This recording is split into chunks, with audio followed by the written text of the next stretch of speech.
Assalamualaikum.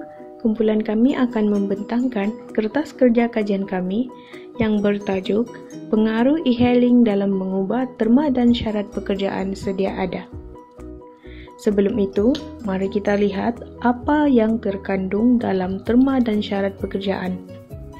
Merujuk kepada Akta Kerja 1955, telah memperuntukkan beberapa terma dan syarat pekerjaan, yaitu masa bekerja, termasuk kerja lebih masa, gaji, hari rehat, cuti umum, cuti tahunan, cuti sakit dan cuti bersalin, pemberhentian dan faedah bersalin. Apabila kita melihat kepada terma dan syarat pekerjaan sedia ada, berbanding kepada e-hailing, kita dapat lihat ia akan dikaitkan kepada pemandu teksi ataupun perkhidmatan teksi. Seterusnya kita melihat kepada apa itu kenderaan e-hailing. Merujuk kepada agensi pengangkutan awam darat, kenderaan e-hailing ialah kenderaan bersendirian yang digunakan untuk memberi perkhidmatan pengangkutan awam kepada penumpang yang menempah melalui aplikasi elektronik.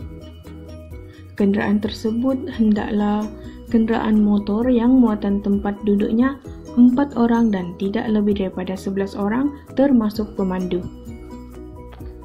Perkhidmatan kenderaan hailing yang terdapat di Malaysia antaranya Grab, Uber dan Myka. Manakala teksi pula ialah kereta yang digunakan sebagai pengangkutan awam umum mengambil penumpang. Setiap pemandu teksi adalah berdaftar di bawah SPAD, yang pada masa kini dikenali sebagai APAD, yaitu Akta Pengangkutan Awam Darat.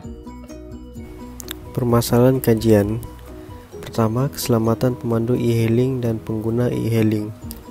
Syarikat e-hailing sebelum ini bertanggung jawab sepenuhnya menyewa dan meluluskan pemandu dan sentiasa bersaing untuk merekrut lebih ramai pemandu ke dalam platform mereka.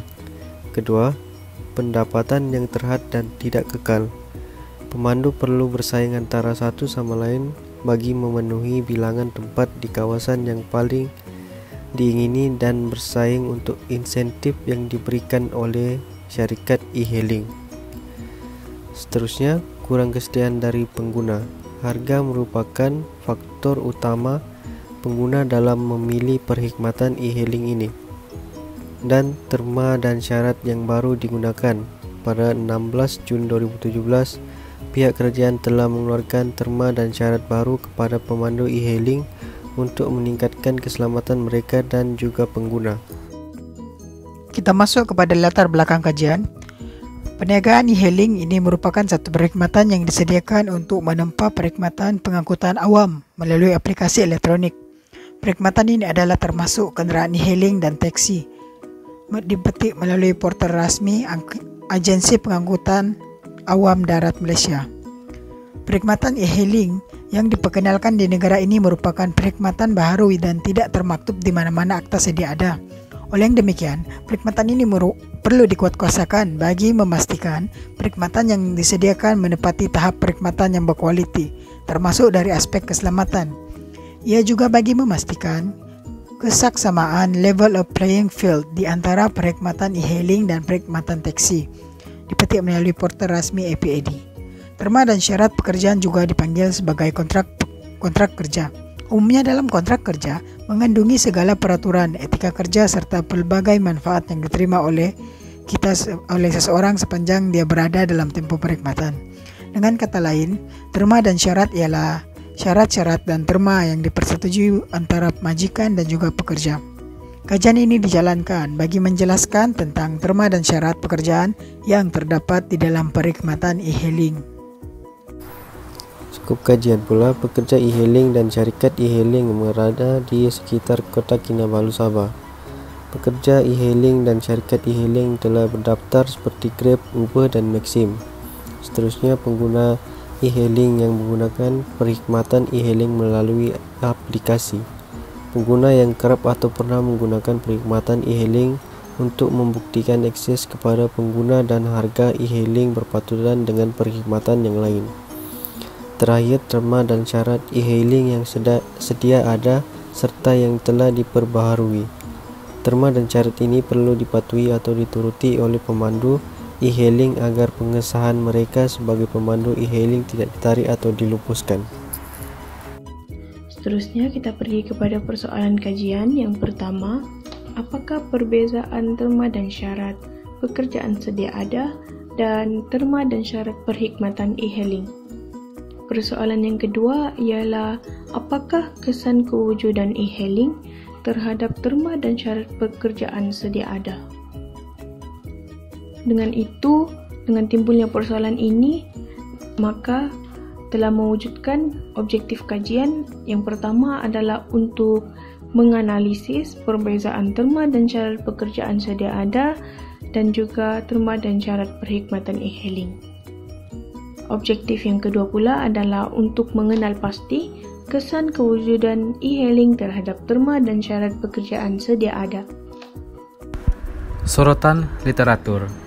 Kenderaan e-hailing ialah kenderaan persendirian yang digunakan untuk memberi perkhidmatan pengangkutan awam kepada penumpang yang menempah melalui aplikasi elektronik. Munculnya perkhidmatan e-hailing telah memberi pengguna lebih banyak pilihan ketika memilih ke pengangkutan sewa. Teknologi baru juga dapat mendatangkan risiko kepada pengguna dari segi keselamatan dan potensi amalan anti persaingan. Secara keseluruhannya, respons pengguna terhadap perkhidmatan e-hailing di Malaysia adalah positif, dengan SPAD melaporkan bahawa 80% pengguna lebih suka e-hailing daripada taksi tradisional. Pada masa yang sama, perkhidmatan e-hailing di Malaysia diperkenalkan seawal tahun 2013 ketika Uber memulakan perkhidmatan mereka di Kuala Lumpur. Perkhidmatan ini dilancarkan secara lembut pada Oktober 2013 melalui kajian Cabit Go pada tahun 2014. Pada masa itu, hanya Uber Black, perkhidmatan premium yang ditawarkan. MyTaxi, pendahulu Grab, telah diam-diam diperkenalkan di bandar yang sama. Grab dimulakan sebagai MyTaxi, dilancarkan oleh Malaysian Anthony Tan dan Hu Ling Tan pada bulan 2012. Secara kesimpulannya, kemunculan e-hailing telah membawa banyak manfaat kepada pengguna dan lebih memilih e-hailing berbanding taksi secara tradisional.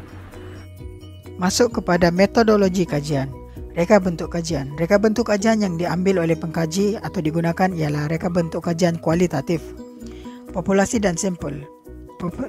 Persempelan yang digunakan oleh pengkaji adalah persempelan bertujuan. Pengkaji menggunakan kaedah kepustakaan. Pengkaji akan menganalisis dokumen seperti artikel, jurnal, buku dan lain-lain sumber bacaan yang berkaitan terma dan syarat yang terdapat dalam perkhidmatan e-hailing. Metodologi kajian. Teknik persempelan. Menurut Dr. Syahid Arabi 1998 mengatakan bahawa responden yang paling sesuai dengan teknik persempelan ini adalah ditentukan oleh pengkaji sendiri agar sesuai dengan tujuan kajiannya. Teknik persempelan yang diambil oleh pengkaji adalah teknik persempelan bertujuan. Menurut Rohana 2003, melalui persempelan bertujuan, penyelidik dapat memperolehi data dan maklumat yang dikehendaki bagi menjawab persoalan kajian yang timbul. Manakala kaedah pengumpulan data yang diambil oleh pengkaji pula adalah melalui analisis data ataupun literature review. Menurut Taylor 2011, analisis data adalah proses merinci usaha secara formal untuk menentukan terma dan merumuskan hipotesis, idea seperti yang disarankan dan sebagai usaha untuk memberikan bantuan dan terma pada hipotesis kajian pengkaji. Sebagai rumusan, peraturan e-hailing yang telah dikemas kini perlu dipatuhi oleh pemandu e-hailing dan telah diberikan masa dalam tempo setahun untuk melaksanakannya. Peraturan yang baru ini dilaksanakan untuk menyelaraskan serta memenuhi aduan-aduan yang dibuat oleh pemandu taksi. Selain itu, penyelarasan ini adalah salah satu langkah untuk memastikan keselamatan pemandu dan penumpang e-hailing.